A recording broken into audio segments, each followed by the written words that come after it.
नमस्कार, स्वागत है झारखंड की फटाफट ताजा बड़ी खबरों में। पहली बड़ी खबर, झारखंड में 13 मई को 4 सीटों पर डाले जाएंगे वोट। झारखंड में 4 संसदीय सीटों के लिए 13 मई को सुबह 7 बजे से शाम 5 बजे तक वोटिंग होगी।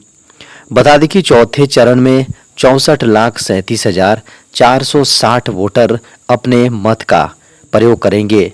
इसमें 32,29,480 पुरुष और 32,07,938 महिलाएं मतदाता शामिल हैं। बता दें कि सबसे ज़्यादा मतदाता झारखंड के पलामू संसदीय सीट से है। यहाँ मतदाताओं की संख्या 22,38,460 है।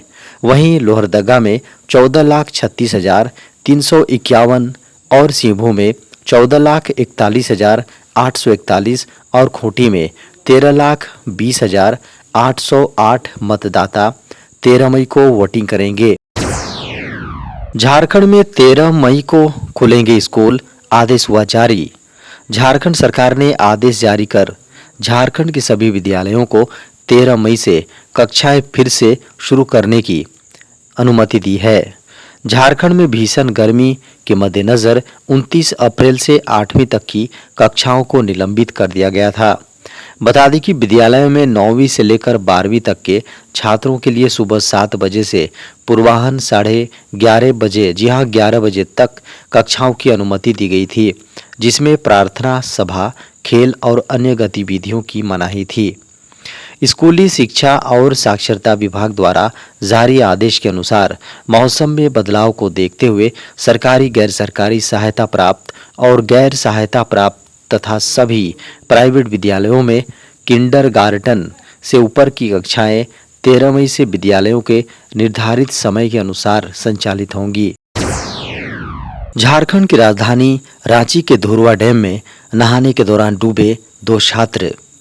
झारखंड की राजधानी रांची के धुरवा डैम में स्नान करने के क्रम में 2 स्कूली छात्र के डूबने से मौत हो गई है। खबरों की माने तो स्थानीय गोताखोरों के द्वारा दोनों छात्रों को डैम से बाहर निकालने की कोशिश की गई, लेकिन सफलता नहीं मिली। उसके बाद एनडीआरएफ की टीम को बुलाया गया है। बता दें कि शाम करीब 4:45 बजे एनडीआरएफ की टीम डैम पर पहुंची और अभियान शुरू कर दिया, लेकिन देर शाम तक दोनों छात्र का शव बरामद नहीं हो पाया था। अंधेरा होने के कारण अभियान रोक दिया। अब रविवार की सुबह फिर एनडीआरएफ की टीम डैम में प्रवेश कर खोजबीन शुरू करेगी। बता दें कि नहाने के दौरान दोनों छात्र डैम में बने खतरे के निशान को पार कर गए। इसी दौरान दोनों छात्र डूब गए। केंद्र सरकार ने टेलीकॉम ऑपरेटरों को दिया निर्देश, 28,200 मोबाइल हैंडसेट हो जाएंगे ब्लॉक। केंद्र सरकार ने टेलीकॉम ऑपरेटरों को 28,200 मोबाइल हैंडसेटों को ब्लॉक करने का निर्देश दिया है। खबर है कि इसके अलावा टेलीकॉम कंपनियों से इन हैंडसेट से जुड़े 20 लाख मोबाइल नंबरों को फिर से वेरीफाई करने के लिए भी कहा गया है। टेलीकॉम मिनिस्ट्री ने 10 मई को जारी एक बयान में कहा कि साइबर क्राइम और वित्तीय धोखाधड़ी से जुड़े मोबाइल फोन के गलत इस्तेमाल को रोकने के लिए टेलीकॉम डिपार्टमेंट, गृह मंत्रालय और राज्य पुलिस मिलकर काम कर रहे हैं।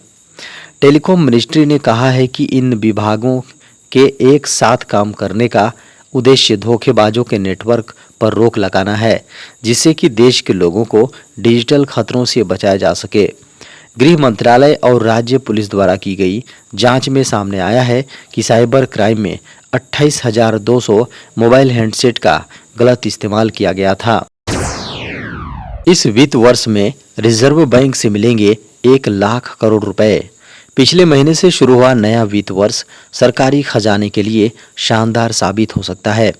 खबर है कि इसी वित्त वर्ष में सरकारी खजाने को रिजर्व बैंक की ओर से रिकॉर्ड भुगतान प्राप्त हो सकता है और आंकड़ा 1 लाख करोड़ रुपए पर पहुंच सकता है। मीडिया की खबरों को माने तो यूनियन बैंक ऑफ इंडिया की एक रिपोर्ट के द्वारा बताया गया है कि चालू वित्त वर्ष 2024-25 में रिजर्व बैंक के द्वारा केंद्र सरकार को लगभग 1 लाख करोड़ रुपए ट्रांसफर किए जा सकते हैं।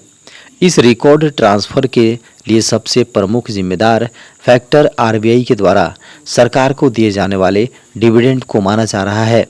रिपोर्ट का अनुसार अनुमान है कि इस वित्त वर्ष में भी आरबीआई का डिविडेंड भुगतान शानदार रहने वाला है। रिजर्व बैंक ने पिछले वित्त वर्ष में सरकारी खजाने को 87,400 करोड़ रुपए ट्रांसफर किया था। एंड्रॉयड के बाद अब आईफोन में दिखेगा ये जबरदस्त फीचर, व्हाट्सएप कर रहा रोल आउट। व्हाट्सएप पर एक के बाद एक नए फीचर सामने आते रहते हैं। इसी कड़ी में एक बार फिर कंपनी ने एक नए फीचर के बारे में जानकारी शेयर की है। बता दें कि इस फीचर का यूजर्स को काफ़ी लंबे समय से इंतज़ार था, जिसके बाद फाइनली लोगों का इंतज़ार ख़त्म हो गया है। हर बार की तरह इस बार भी WA बीटा इन्फो ने अपडेट को लेकर जानकारी दी है। जल्द ही कंपनी सभी यूजर्स के लिए व्हाट्सएप प्रोफाइल फ़ोटो के स्क्रीनशॉट को ब्लॉक कर देगी। व्हाट्सएप बीटा एंड्रॉयड के लिए पहले ही इस फीचर को रोल आउट किया जा चुका है, जिसके बाद अब इसे iOS के लिए भी उपलब्ध कराया जा रहा है। WA बीटा इन्फो ने इस नए फीचर की जानकारी सोशल मीडिया प्लेटफॉर्म X पर स्क्रीनशॉट शेयर करने के साथ ही दी। जी हाँ, WA बीटा इन्फो ने व्हाट्सएप बीटा 4 iOS 2.4 जी हाँ 24.10.70 में इस फीचर को देखा है। जैसे ही ये फीचर रोल आउट होगा, यूजर किसी भी प्रोफाइल फ़ोटो का स्क्रीनशॉट नहीं ले पाएंगे। यह फीचर यूजर्स के प्रोफाइल फ़ोटो के गलत इस्तेमाल पर भी रोक लगाने में मदद करेगा। भारतीय वायुसेना में नौकरी का सुनहरा मौका, 40,000 होगी सैलरी।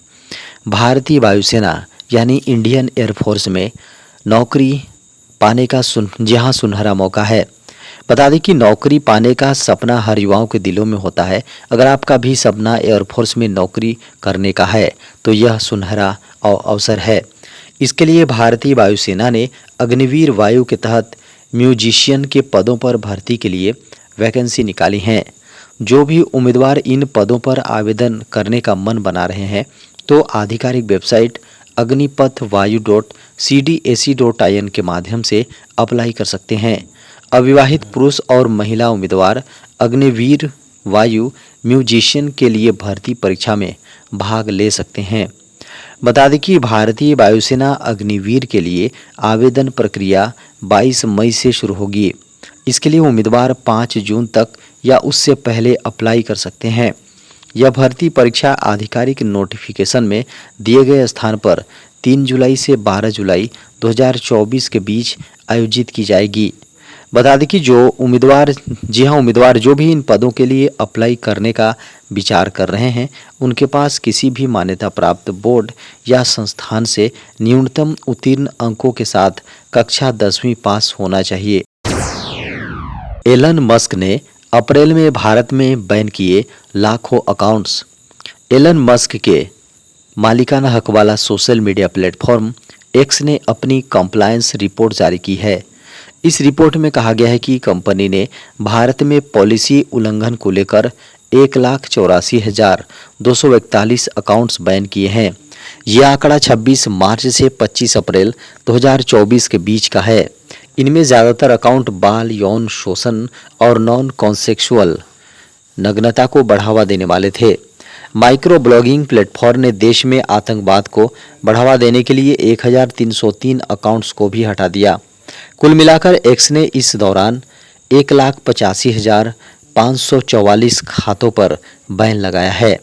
X ने नए IT नियम 2021 के कंप्लायंस में अपनी मंथली रिपोर्ट में कहा गया है कि उसे अपने ग्रीवेंस रिड्रेसल मैकेनिज्म के माध्यम से एक ही समय तय सीमा में भारत के यूजर से 18,562 शिकायतें प्राप्त हुई। इसके अलावा कंपनी ने 118 शिकायतों पर कार्रवाई की जो अकाउंट सस्पेंशन के खिलाफ अपील कर रही थी। इसरो ने एक बार फिर किया कमाल, 3D प्रिंटिंग तकनीक से बनाया इंजन। अंतरिक्ष एजेंसी ने शुक्रवार को कहा कि इसरो ने 9 मई को एडिटिव मैन्युफैक्चरिंग या 3D प्रिंटिंग तकनीक का उपयोग करके निर्मित तरल रॉकेट इंजन के सफल हॉट परीक्षण के साथ अपनी टोपी में एक और उपलब्धि जोड़ ली है। PS4 में उपयोग के लिए नामित इंजन का उपयोग इसरो के workhorse rocket polar satellite launch vehicle के ऊपरी चरण में किया जाता है। इसको लेकर एक अपडेट हमारे सामने आ रहा है। बता दें कि इसरो ने पारंपरिक रूप से निर्मित PS4 इंजन को एडिटिव मैन्युफैक्चरिंग तकनीकों के अनुकूल बनाने के लिए फिर से डिज़ाइन किया है। इसमें कहा गया है कि इस नॉन मेसी दृष्टिकोण, जिसे डिज़ाइन फॉर एडिटिव मैन्युफैक्चरिंग के रूप में जाना जाता है, ने उल्लेखनीय लाभ प्राप्त किए हैं। विनिर्माण प्रक्रिया में नियोजित लेजर पाउडर बेड फ्यूजन तकनीक ने इंजन घटकों की संख्या को 14 से घटाकर एक टुकड़ा कर दिया, जिससे 19 वेल्ड जोड़ समाप्त हो गए हैं। इस सुव्यवस्थित डिजाइन ने न केवल प्रति इंजन कच्चे माल के उपयोग को 565 किलोग्राम से घटाकर मात्र 13.7 किलोग्राम कर दिया धातु पाउडर, लेकिन कुल उत्पादन समय में 60% की कटौती भी करता है।